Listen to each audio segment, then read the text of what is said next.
everybody. Beyond headlines and debates lie the people and ideas that shape a nation. Today, we explore those ideas together with one of the most impactful voices in our parliament. Our warmest welcome to each one of you to our event, Indian Politics Redefined, in conversation with RAGHAV CHADHA. On behalf of our chairperson, Ms. Khushbu Daga, and her committee, I, Aarti Saraf Gupta, Secretary YFlow Hyderabad, extend a very warm welcome to our distinguished speaker, Mr. RAGHAV CHADHA, incoming President, Ms. Kamini Saraf, our past chairpersons, Ms. Hina Srivastav, Ms. Manjula Reddy, Ms. Ajita Yogesh, Ms. Monica Agarwal, Ms. Rekha Lahoti, Ms. Padma Rajagopal, Ms. Priyanka Ganeriwal, Ms. Sona Chatwani, Ms. Usha Rani Manne, Ms. Uma Chigurupati, Ms. Ritu Shah, Ms. Mansi Malik, Ms. Swapna Gadipati, Ms. Maurya Boda, Ms. Vinita Surana, Ms. Sonali Modi Saraf, Ms. Aarti Shah, Ms. Riddhi Jain, Ms. Pallavi Jain, our sponsors and all our members. May I now request everyone to kindly rise for the national anthem, please. अधिनायक जय हे भारत भाग्य विधाता पंजाब सिंध गुजरात मराठा द्राविड उत्कल बंगा विंध्य हिमाचल यमुना गंगा उच्चल जलधि तरंगा तव शुभ नामे जागे तव शुभ आशीष मांगे गाहे तव जय गाथा जन गण मंगलदायक जय हे भारत भाग्य विधाता जय हे जय हे जय हे जय जय जय जय हे. To begin the afternoon, I request our esteemed speaker, Mr. RAGHAV CHADHA, YFlow chairperson, Ms. Khushbu Daga, Flow chairperson, Ms. Sita Reddy, incoming president, Ms. Kamini Saraf, to kindly join us for the ceremonial lighting of the lamp.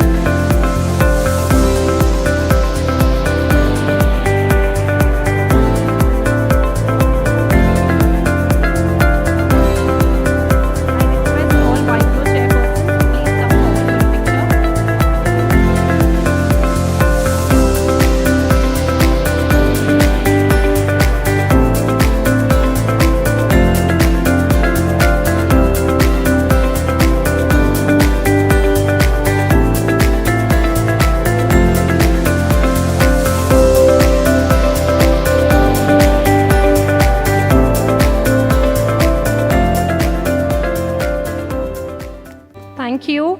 I now invite our chairperson, Ms. Khushbu Daga, to address us, please.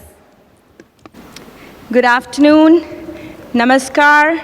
It is my absolute pleasure to welcome each one of you to this very special YFlow afternoon. I'm so happy and elated to see a room full. A very warm welcome to our past president, incoming president, Ms. Kamini Saraf, our esteemed past chairs, distinguished members, our gracious spouses, valued sponsors, family, and friends. Thank you for being here and for being such an integral part of the YFlow family. It is my privilege to welcome our keynote speaker, Mr. RAGHAV CHADHA. He represents a new generation of Indian leadership, one that combines professional excellence with public service. He has emerged as one of the country's most articulate young political voices, consistently bringing contemporary issues and fresh perspectives into the national discourse. Today's conversation is titled Indian Politics Redefined, and I believe it couldn't be more relevant. As India evolves at an unprecedented pace, leadership, governance, and civic participation are being reimagined. This afternoon is an opportunity to move beyond the headlines and hear the first-hand, the ideas, experiences, and the perspectives that are shaping our nation's future. Before we begin, I would like to invite you to watch our work so far. AV team, can we get the video, please?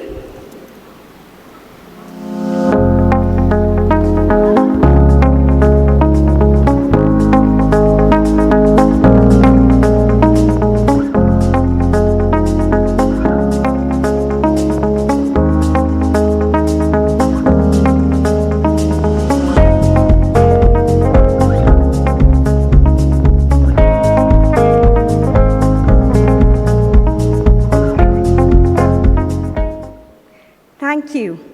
Before we move to the conversation, I have a few exciting announcements for our members. 15 July, we are launching a unique YFlow initiative to install sculptures across multiple hotels in Hyderabad, celebrating art, culture, and the spirit of women. On 17 July, our much-awaited 25th year celebrations. We look forward to having all of you there. 5th August, an exclusive session with Nikhil Vora. 21st August, a thought-provoking discussion on longevity and healthy aging. And our retreat to Mussoorie is happening on 28th to 30th of November. Ladies, please block your calendars. We have an incredible calendar planned for the months ahead, and I encourage each one of you to participate and make the most of these opportunities. I would also like to request all members who are yet to renew their memberships to kindly do so at the earliest, so you can continue to be a part of this wonderful journey. And now, it is my pleasure to invite all of you to sit back, relax, enjoy the conversation, and join me in extending a very warm YFlow welcome to our guest, Mr. RAGHAV CHADHA.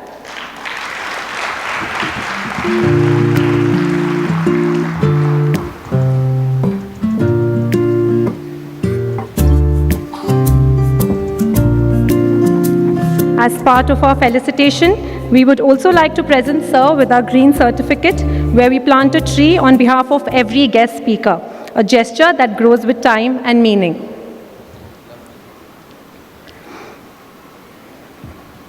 Our guest today is one of India's most accomplished young political leaders. A chartered accountant by qualification, he stepped into public life at an age when most professionals are only beginning their careers. By his early 20s, he had already co-founded the youth wing of his political movement, quickly establishing himself as a thoughtful and articulate voice in public policy. At just 34, he became one of the youngest members of the Rajya Sabha, representing Punjab in the Parliament of India. Over the years, he has earned recognition for his sharp interventions, his command over complex policy matters, and his ability to present them with remarkable clarity. Beyond Parliament, he has successfully used digital platforms to engage a new generation of Indians, bringing everyday concerns into the national conversation and making governance more accessible and relatable to millions. Please join me in welcoming a leader who represents the aspirations of a new India, dynamic, informed, and future-focused. Ladies and gentlemen, it is my privilege to welcome Mr. RAGHAV CHADHA amongst us today. May I now request Ms. Khushbu Daga to please take the session forward. Good afternoon, ladies and gentlemen again. Just one request. I would request you guys to refrain from taking videos, please. We want him really candid and open in the conversation. So please, no videos. Pictures are okay, but no videos. Thank you. So let's start our session.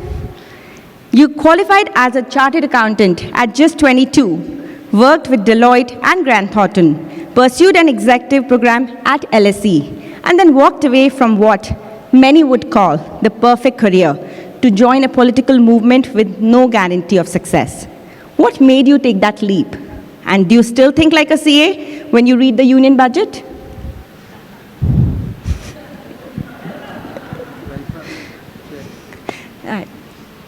Yes. Thank you. First of all, a big thank you to YFlow Hyderabad chapter for having me over. It's a city that I love and I always look for reasons to come to Hyderabad, so a big thank you to you. And it's so inspiring to see a room full of young women entrepreneurs who've come with, several of them have come with their respective spouses today for this amazing conversation. So a big thank you for making the time and coming for this wonderful event.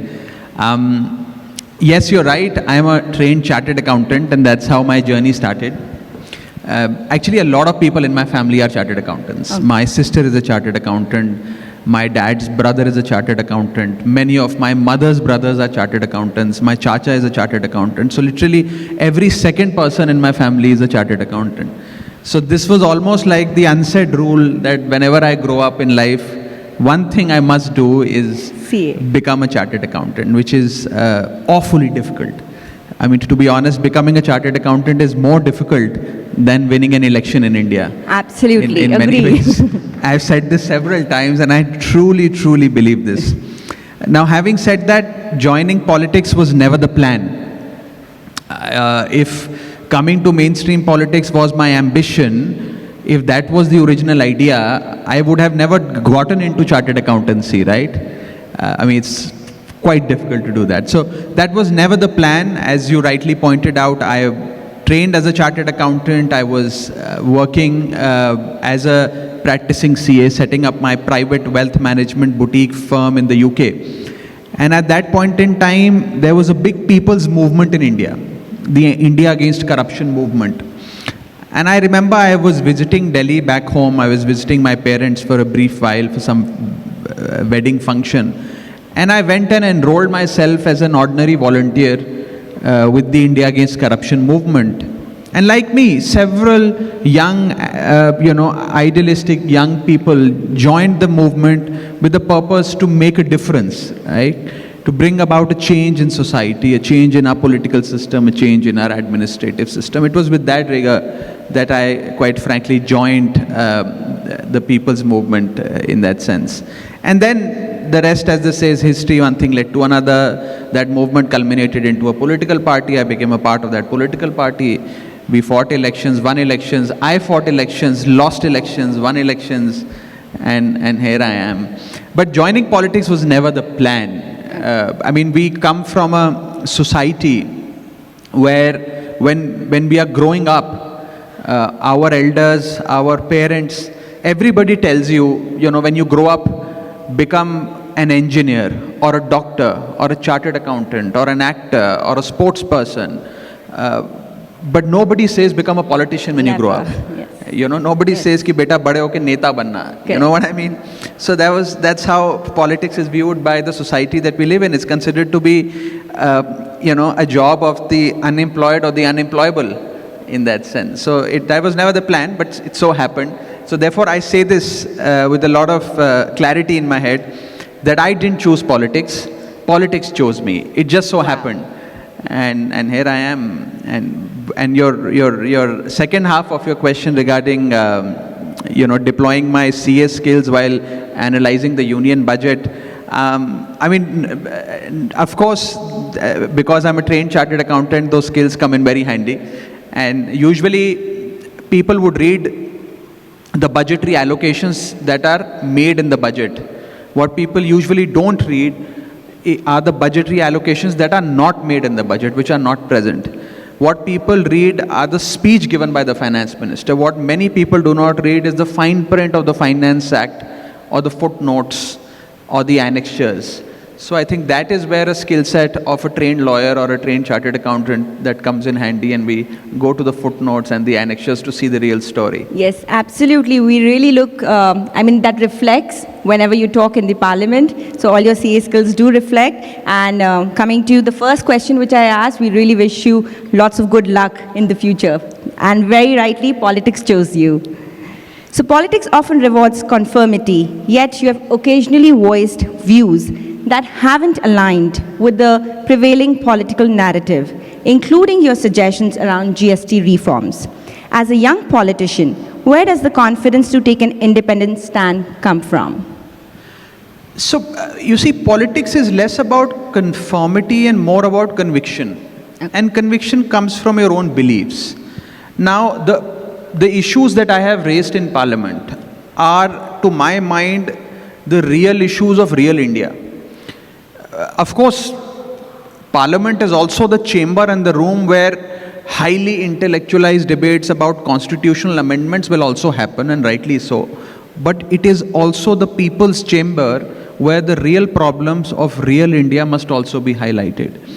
And because you get very limited time to speak in Parliament, it's not that you just raise up your hand and you're given an opportunity to speak. You really have to struggle to get those 3 minutes or those 2 minutes, and there is a weekly cap.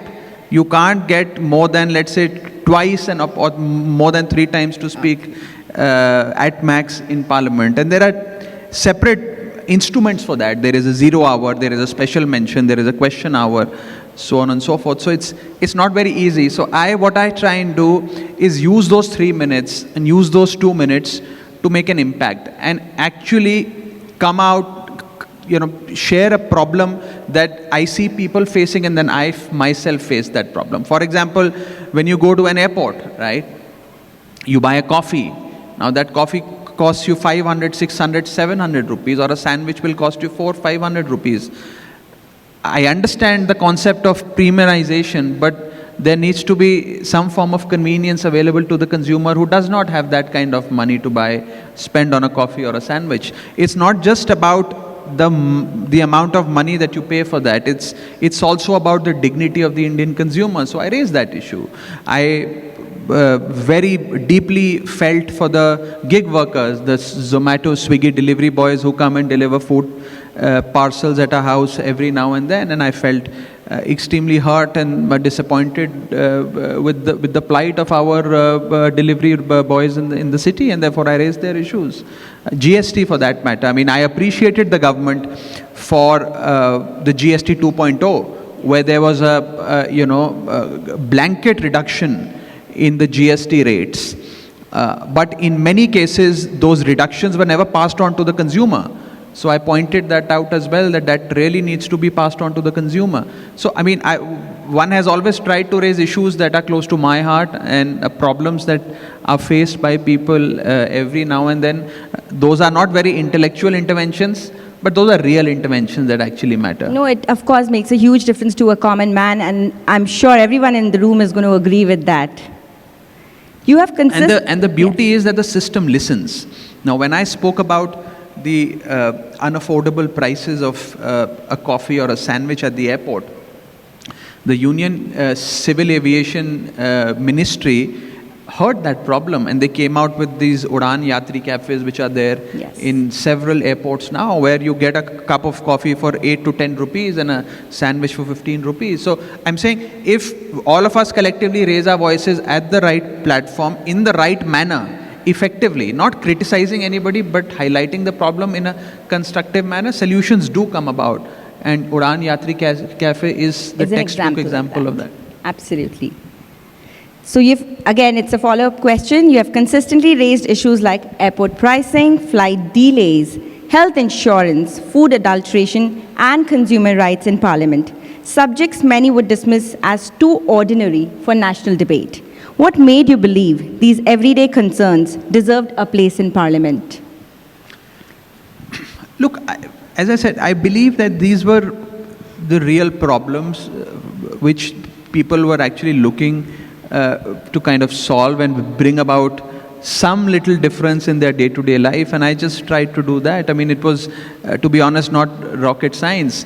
I remember when I had to claim the expenses that I incurred for one of my family members' health treatment from the health insurance company.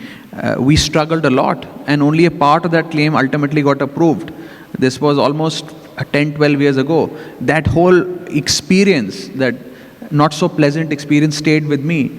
And in the last session of Parliament, I spoke about exactly that how health insurance company reject claims left, right and center, and how there is a racket that's going on where the consumer is being exploited by several health insurance companies and certain private hospitals. So I was quite vociferous about it. I made that passionate point. People appreciated it, they shared it, liked it, commented on it. And I hope we do see some changes around that as well. So again, those are issues that I have personally felt and experienced in my life that I do try and raise. I'll share a very interesting story with you. I have a postpaid phone connection for the longest time. I don't know, since early 2000s. I have never used a prepaid connection. But a few months ago, I had gone to Punjab, which is the state that I represent in Parliament, to do an inauguration, to inaugurate a public library that's been constructed using my MP LAD funds. So I took a train from Delhi to Chandigarh. When I got off the train in Chandigarh, I was looking for my car and driver. I couldn't find him. One or two security people were also with me. They were also looking for my car. We couldn't find it. It took us 20 minutes. My car was parked in some other part of the railway station's area premises. My driver was there. So I sat in the car and I said, कि हम 20 minute से आपको ढूंढ रहे हैं, आप कहाँ थे? तो he said कि सर वो sorry वहाँ गाड़ी नहीं खड़ी करनी थी, मैं यहाँ आ गया. So I said, that is fine, नहीं खड़ी करनी थी, but we've been trying to reach you, your phone is not working. तो he said, सर मेरा बैलेंस खत्म हो गया. So I said, बैलेंस खत्म हो गया, समझ में आता है. I fully understand that you've run out of balance and your validity is over, but outgoing stops. Incoming never stops if your validity expires. He said, no sir, after 15 days even the incoming stops. I didn't know this. Then we were in the car for 1-2 hours going to a place far away from Chandigarh. So I heard his entire experience or the unpleasant truths of using a prepaid connection. I wrote them all down. 3 weeks later, I raised that exact same point in Parliament that the validity expires, it's fine, the incoming must continue. They must be permitted to have a data rollover. If they're paying for 30 GB data, if you are only consuming 18, the balance 12 must roll over the following month, so on and so forth. So these were actually my lived experiences. I saw it firsthand, I heard the problem, I felt it, I raised it. So quite frankly, I don't have a team of researchers. This is the methodology that I use to actually identify issues and raise it in Parliament. No, absolutely. I think this issue we all face very frequently with our helpers and the drivers. So I think the story is very relevant. Many Indians feel the middle class contributes significantly through taxes, but often receives relatively little attention in policy making. Do you think that perception is justified? If so, what are the biggest policy gaps that need to be addressed? See, if there is one MP who has spoken very passionately about India's middle class in Parliament, at this risk of sounding immodest, I will say it's me. I come from a middle class household. I understand the pain and miseries of middle class. I said this in Parliament and I'll repeat it at the YFlow Hyderabad floor, that India's middle class is the most Deshbhakt class of our country. Yes. We pay taxes on time. We are the backbone of India's direct tax collection. We formidably contribute to India's indirect tax collections.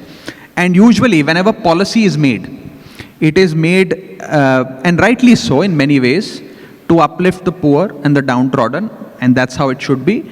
Or some big rebates are given usually. If you look at the course of India's last 8 decades of governance, it's either you're making policy to uplift the poor, and rightly so, or making policy to promote research, development, big business, so on and so forth, so that they subsequently create employment. Very rarely you find governments, policies and administrations identifying and advocating for the middle class, which is between the rich class and the poor class. And I raised this issue. I also raised the issue that, whenever you find that the FIIs or the foreign investors are taking money out of India, it's the Indian investor, in the middle class investor, that is through its regular SWPs and SIPs, keeps on investing and becomes the backbone of India's stock market. Yes. So in that sense, I think India's middle class must be preserved, protected, and in some ways must be pampered. That's my endeavor. I've been advocating for it and I'll continue doing that. Very well said. It deserves a round of applause. So 20 years ago, influence came from holding office. Today, it often comes from building a community that trusts your voice online. And has social media made democracy stronger by making leaders more accessible or has it made politics more performative? You see, politics or messaging in politics has always been performative. It has nothing to do with social media.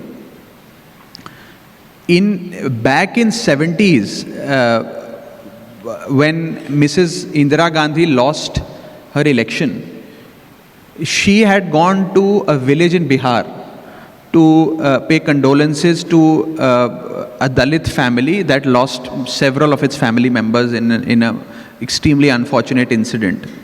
There was no road for her car to go to that village, and the last stretch of that journey, she actually sat on the top of a elephant and did the journey. Now, she invited all the press. Her picture on sitting on the elephant was beautifully captured, and every newspaper in India the following day had that picture on its front page. That was messaging, right? When Mahatma Gandhi did a 240-mile walk and held that thing of sand in his hand and did the Namak Satyagrah, he was pictured on the front page of the Times magazine, the following issue. That was messaging, right? That's hardcore messaging. When fuel prices in India several decades ago were, skyrocketing, the then leader of the opposition, Shri Atal Bihari Vajpayee, came to Parliament in a bullock cart, riding a bullock cart inside the premises of Parliament. That was messaging. So messaging or performative politics has always been part of the way political leaders, political parties have driven home a point or have attempted to land a point in the minds of the voters. There's nothing wrong in that. Everybody does that. If the messaging is right, intent is clear, should be done. Social media has just amplified the speed at which the message travels. It took 24 hours for that picture of Mrs. Indira Gandhi to reach households, right? It takes 24 seconds now with the invention of Instagram and YouTube and Facebook for that picture to reach thousands and thousands and millions of smartphones. So in that sense, social media has really become a solid amplification machinery. Amplification cuts both ways. Love for you as well as your criticism, both travel quite aggressively on the length and breadth of social media. So that's unfortunately or fortunately how the world of social media believes. And politicians above all are subject to great amount of scrutiny. I think the first cost of getting into politics is your privacy, and the second is everything is subjected to scrutiny. Yes. From what watch you wear to what jacket you wear to how you speak to how you walk or who you are meeting and who you are greeting. Everything becomes is deeply scrutinized and becomes part of several speculations. So I mean, we live by it. It's all right. But then social media also in many ways gives politicians the machinery to amplify their message. I mean, all the issues that I've raised in Parliament, they were never carried in that sense by mainstream media. Mainstream media does its job, it carries it the following day. That's pretty much it. But it's the social media and it's the people of India that actually drove that message across, which brought about change. So in that sense, it really depends on how you use social media. Yes, absolutely. Awareness has increased so much with the social media. Of course, it comes up with its own disadvantages as well. So politics today often rewards instant reactions, while good policy making requires patience and nuance. Have you ever felt pressured to choose what would trend over what you believed was right? Or how do you navigate that tension? If politicians start deciding what to speak, how to speak, what policy to make, what policy not to make, based on what is trending on social media, then we're all doomed. That should not be the be-all and end-all of it. You can draw certain ideas from what people are saying on social media, but it's the real-world problems that must drive policy making and not just what's trending on social media. That's one.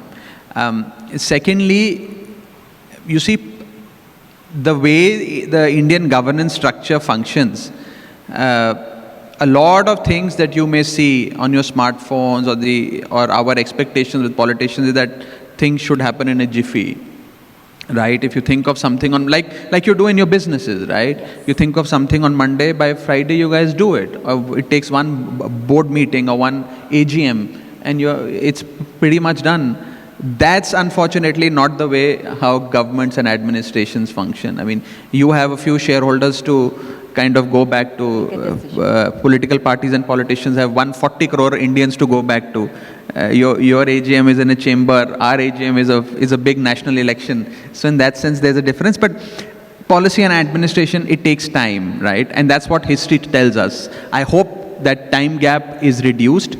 But for example, GST was first conceived in the year 2000. It was actually implemented in the year 2017. It took 17, 18 long years for successive governments to carry forward that idea and then subsequently implement it. The Women Reservation Bill was first ideated in the year 1996. It was passed by Parliament in the year 2023. Imagine the number of years it took for it to actually become a reality, for the rubber to meet the road. So, given the checks and balances, given the way consensus building happens in India's parliamentary democracy, it takes time. I mean, we can only endeavor and work towards reducing that time, but it takes time. Yes, and we really hope that time reduces in the coming years. What's one issue that millions of Indians discuss around their dining tables, but Parliament is not talking about it enough? I mean, there would be several such issues.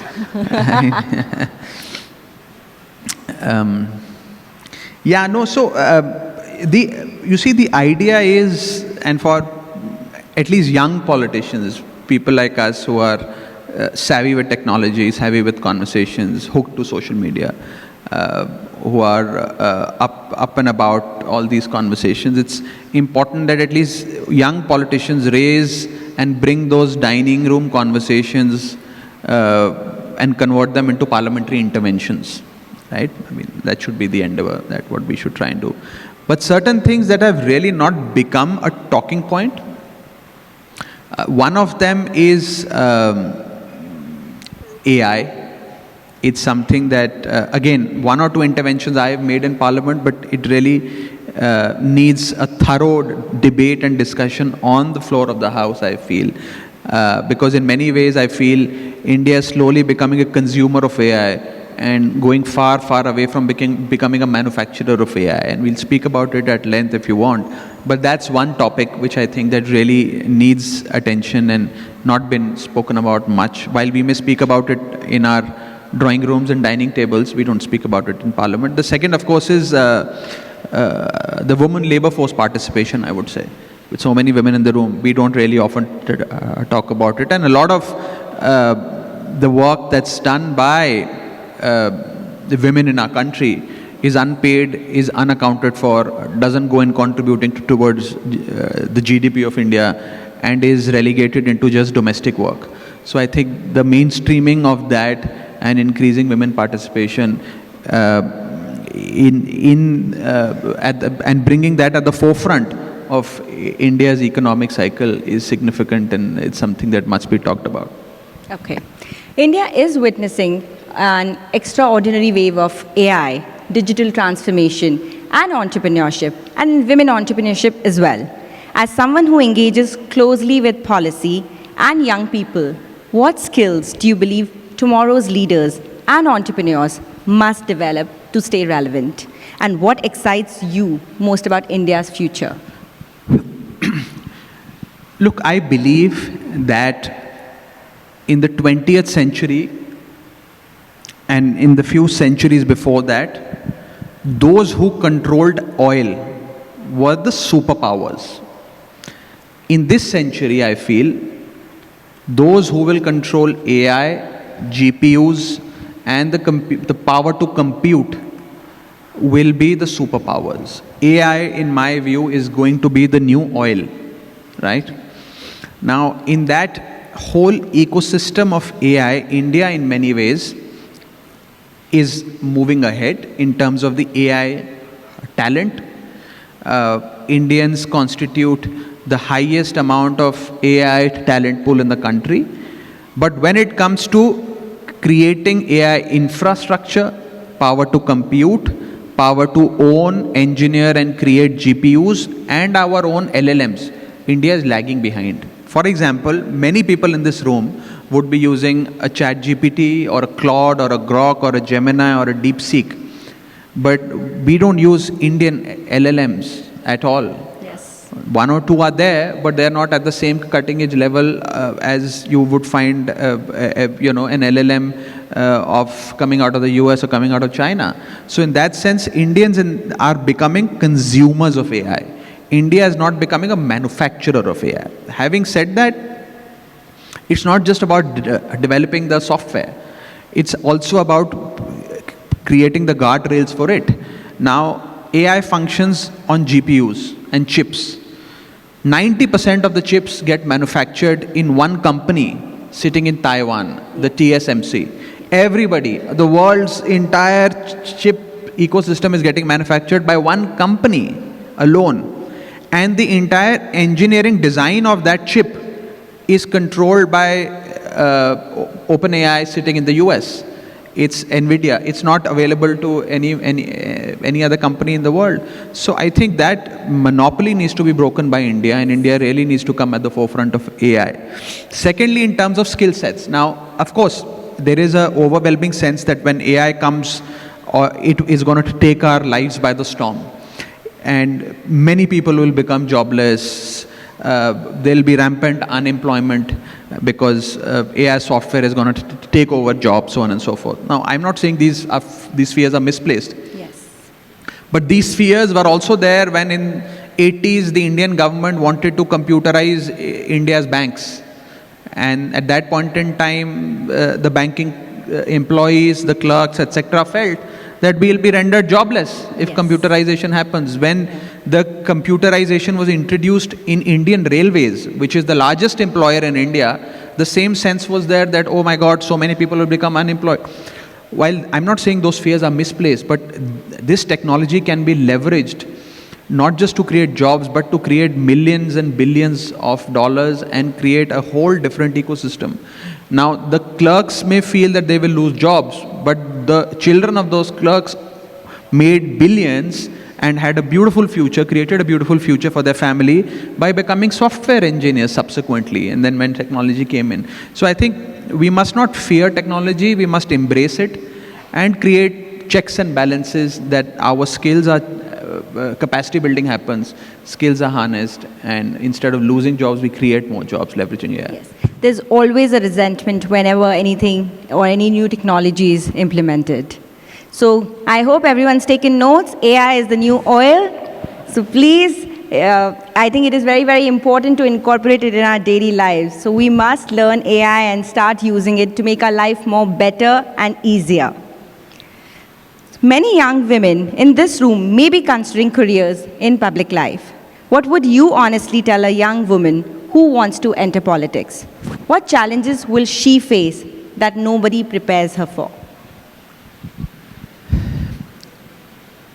Look, first of all, India is a very young country.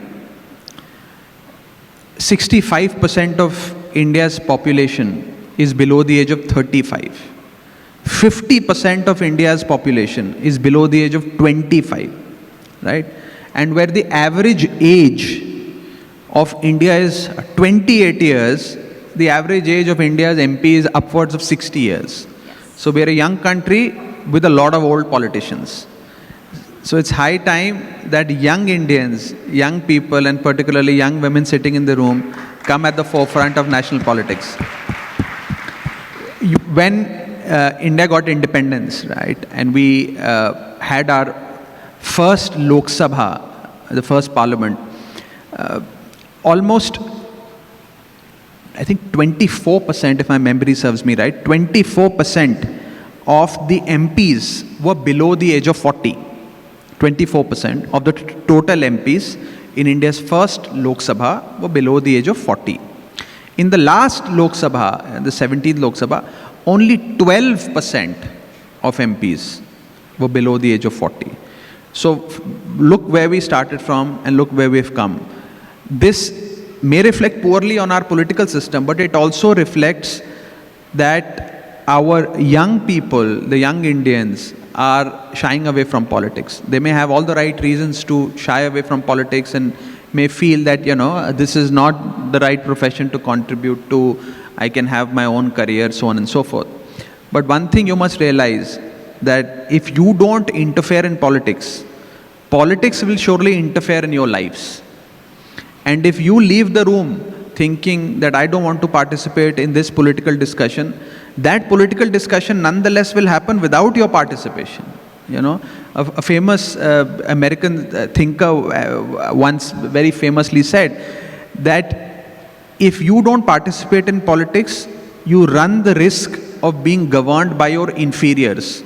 So come at the forefront of politics and come at the main, try and be in mainstream politics, I would say.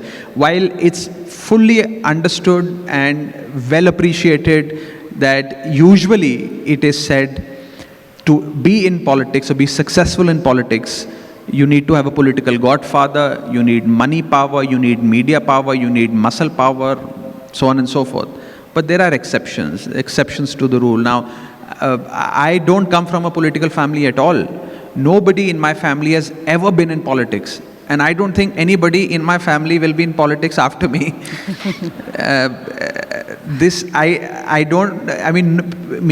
In my family, किसी ने सरपंच का election भी आज तक नहीं लड़ा, right? I mean, I come from an absolutely apolitical family. But I mustered the courage, I struggled, I persevered, I worked, I fought my Lok Sabha election, Vidhan Sabha election, the Rajya Sabha election, and I tried to make a difference in a big system, a small little difference that I could possibly do. So there are examples that you can kind of draw some little inspiration from, and do consider giving some time to some form of politics. And all politics is not about just fighting elections, right? I mean, for the longest time, for the first 8 to 9 years of my political journey, I didn't fight an election. I didn't want to be honest. There are just so many different things that you do in a political system. You write policy, you make manifestos, you work in candidate selection, you handle communications, you become a spokesperson, you handle digital media, you plan campaigns, you execute campaigns, you canvass on the ground. There are just so many different sort of genres in this whole political ecosystem. Whatever is your calling, wherever your skill set matches, please do consider contributing. Okay, that's a very strong message, guys. You've championed issues like menstrual hygiene and paternity leave. If you could introduce one more transformative policy for working women in India, what would it be? I mean, I've just filed, yesterday I filed a private member's bill, which should come up in the session that's starting on the 20th of July, is about crèche facilities in every office, in every building, every institution. I've spoken about menstrual health, menstrual hygiene, and I pointed out how, 1/3 of school-going women actually drop out of school or don't attend school for a significant number of days only because they're going through their periods. How menstrual hygiene and infrastructure around it really needs to be built in schools, in public institutions, colleges, universities. I've spoken about paternity leave.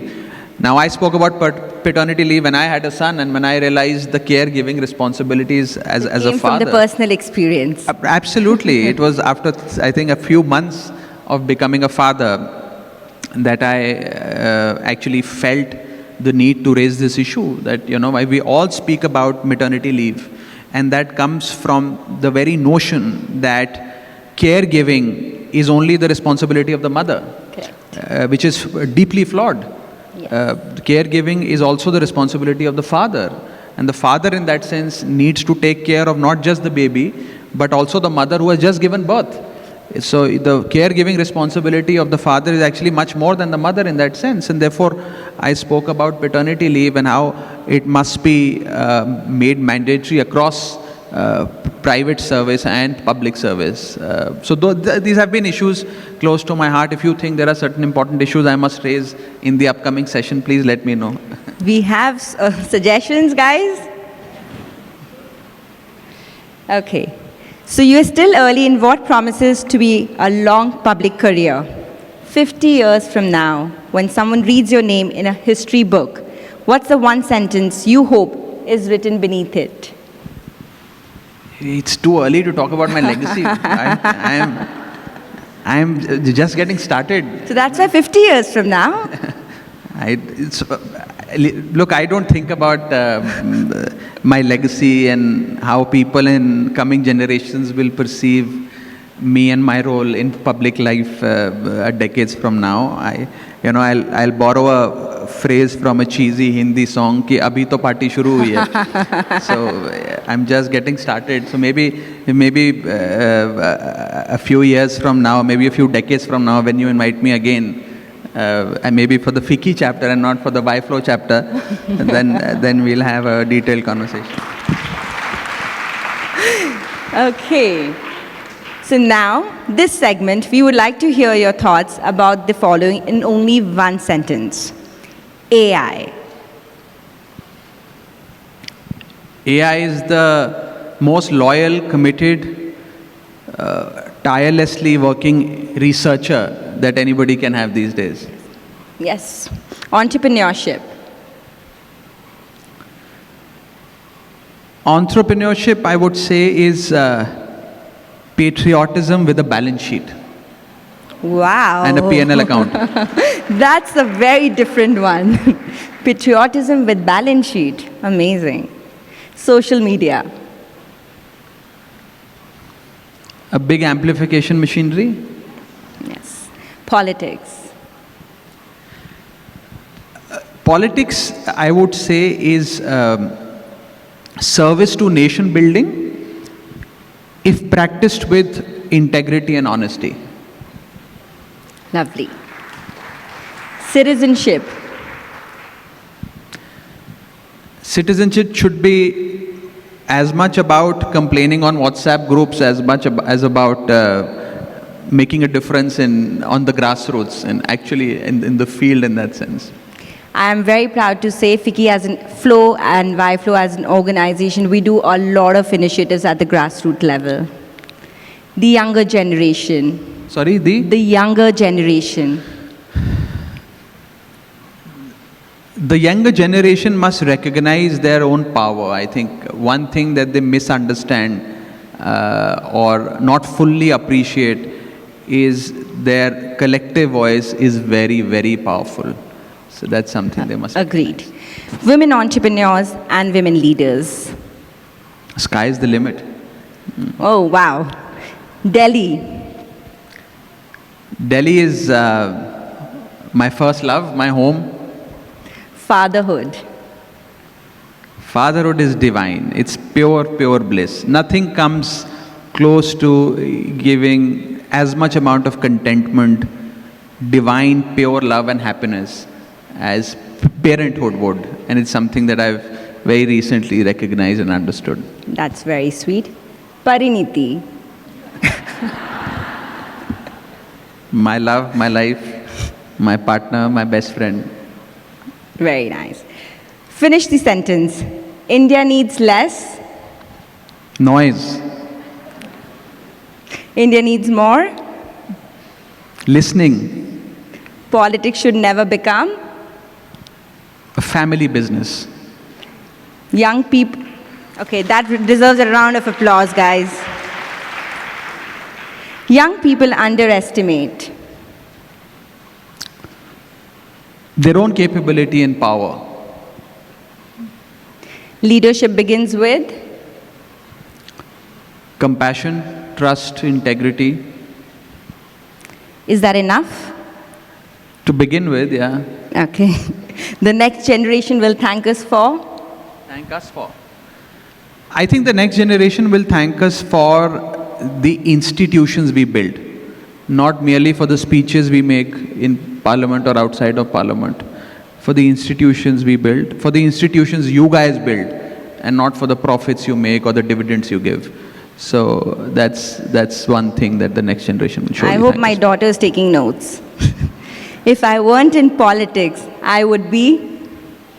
I would be a fairly successful chartered accountant, I feel. Agreed, absolutely. So, ladies and gentlemen, Mr. Raghav CHADHA for you all.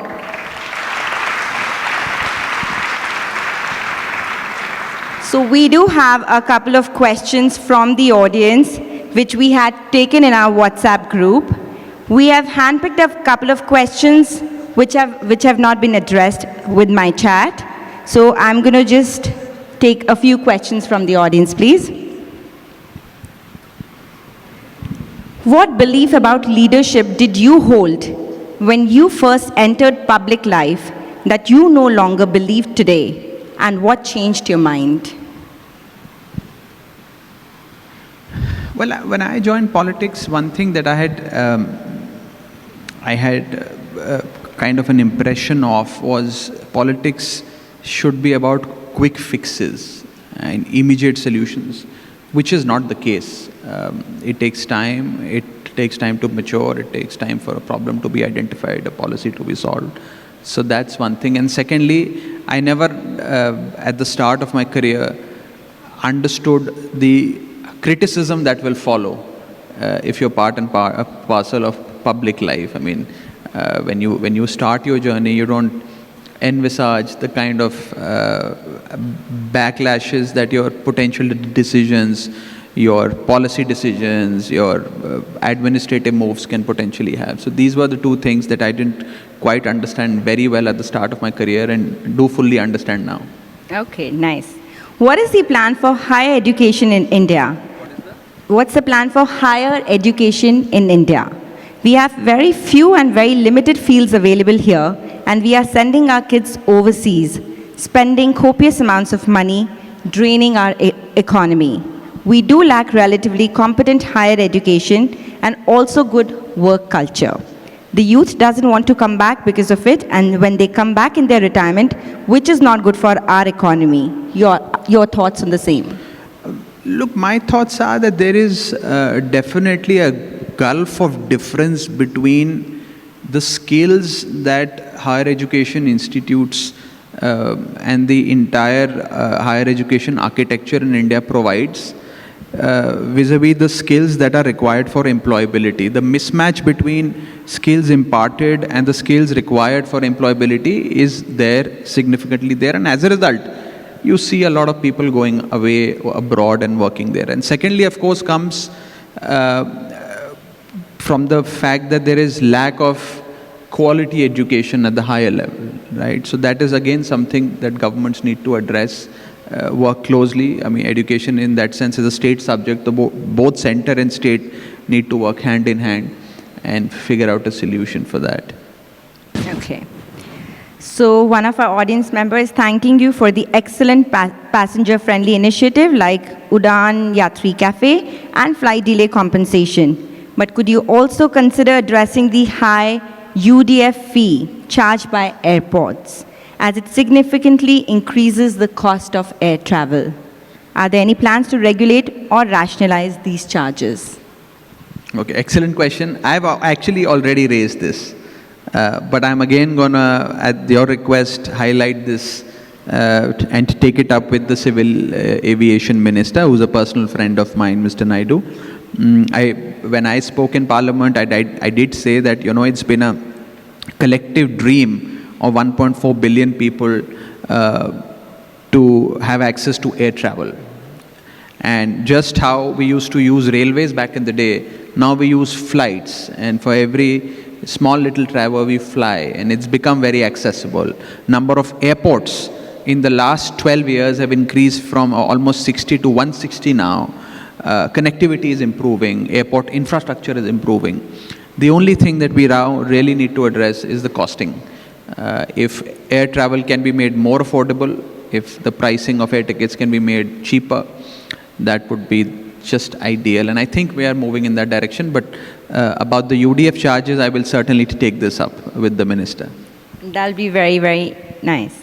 Coming from a non-political background, politics has often been viewed differently in the family of the audience member. Like many young parents, we look forward to raising children who grow up to be informed, responsible citizens, and thoughtful future voters. If there is just one habit or practice we can start at home today to nurture that mindset, what would you recommend? I think the mindset that must be nurtured is the mindset to serve one's country.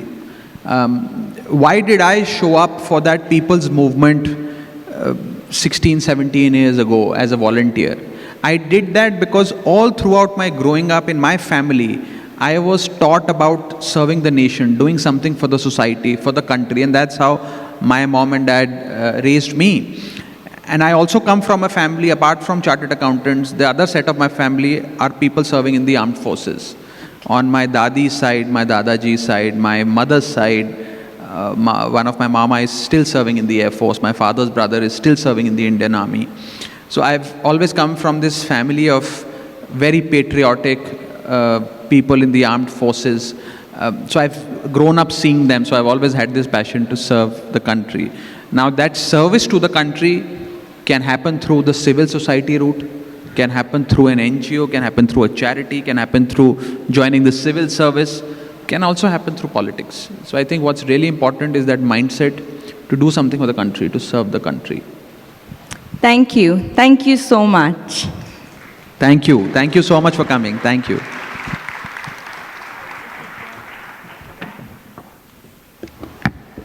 Thank you, Sir and Khushbu. I now invite our Vice Chairperson, Ms. Rupal Bansal, for the vote of thanks, please.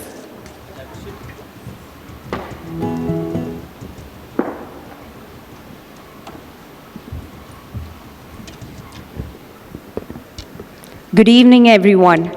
On behalf of YFlow Hyderabad, I would like to thank our esteemed speaker, Mr. RAGHAV CHADHA. Thank you for such an engaging, candid, and an insightful session. We are truly grateful you took the time to be with us today. A heartfelt thank you to all our past chairs. Your constant support and guidance is the foundation on which every YFlow event stands. To our generous sponsors, GL Mandani Charitable Trust, Pokarna Fabrics, Kamal Watch Company, and Minar, thank you for your support and your belief in us. Our sincere appreciation to HICC for their warm hospitality and seamless arrangements. Thank you to our members and their spouses for showing up in true spirit and being the perfect audience. And finally, a big thank you to the entire YFlow team working behind the scenes to bring it all together. I request everyone to please join us for high tea. Thank you and have a lovely evening ahead.